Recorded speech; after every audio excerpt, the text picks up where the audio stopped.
11th week nomination process అనేది చాలా ఇంట్రెస్ట్‌గా ఉండబోతుందన్నమాట. ఎవరొచ్చారనేది ప్రెజెంట్ అయితే చూద్దాం. మన వీడియోకి లైక్ చేయండి, ఛానెల్‌ని సబ్స్క్రైబ్ చేసుకోండి.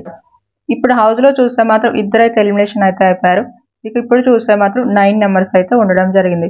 ఈ 9 మెంబర్స్‌లో టాప్ 5లో ఎవరుంటారనేది కామెంట్ అయితే చేయండి. ఇక నామినేషన్ ప్రాసెస్‌లోకి చూస్తే మాత్రం ఎవరెవరు వచ్చారు అనేది చూద్దాం. ఫస్ట్‌గా చూస్తే మాత్రం డెమాన్ పవన్ అయితే మాత్రం కళ్యాణ్‌ని నామినేషన్ చేస్తారు. ఇక్కడ చూస్తే రీతుని కూడా నామినేషన్ చేస్తున్నట్టు తెలుస్తుంది. ఇంకొక విషయం ఏంటంటే ఇక్కడ ఇంకొకటి కూడా జరుగుతుందన్నమాట. అదేంటంటే ఇక్కడ భరణి గారిని ఇమాన్యుయల్ నామినేషన్ చేస్తారు.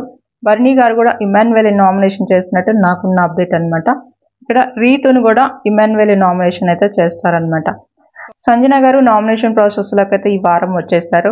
ఇక రీతు కూడా నామినేషన్ ప్రాసెస్లో ఈ వారం ఉంది. ఇమాన్యుయల్ కూడా ఈ వారం నామినేషన్ ప్రాసెస్లో అయితే ఉన్నారు. ఇక భరణి గారు కూడా నామినేషన్ ప్రాసెస్లో అయితే ఈ వారం అయితే ఉన్నారనమాట. ఇప్పటికైతే చూసే మాత్రం నామినేషన్ ప్రాసెస్ అయితే హౌస్లో అయితే కళ్యాణ్కి, ఇంకా డిమాండ్ పవన్కి, రీతుకి, ఇక వీళ్ళకైతే మాత్రం ఫుల్గా ఫైట్ అయితే ఉండబోతుంది. ఫుల్గా ఎమోషనల్ కూడా ఉండబోతుంది రేపు నామినేషన్ ప్రాసెస్ అనేది. డిమాండ్ పవన్ అనేది రీతు చౌదరి 2 ఓట్స్ అనేది వస్తే వాళ్ళు డైరెక్ట్గా నామినేషన్లోకి అయితే వచ్చేస్తారు. 1 ఓట్ అనేది వస్తే నామినేషన్ ప్రాసెస్లోకి అయితే రారనమాట. ప్రజెంట్ అయితే మాత్రం నాకున్న అప్డేట్ ప్రకారం అయితే ఈ 4 నామినేషన్ ప్రాసెస్లో ఉన్నారు. ఈ 4లో మీ సపోర్ట్ ఎవరికనేది ఖచ్చితంగా కామెంట్ చేయండి.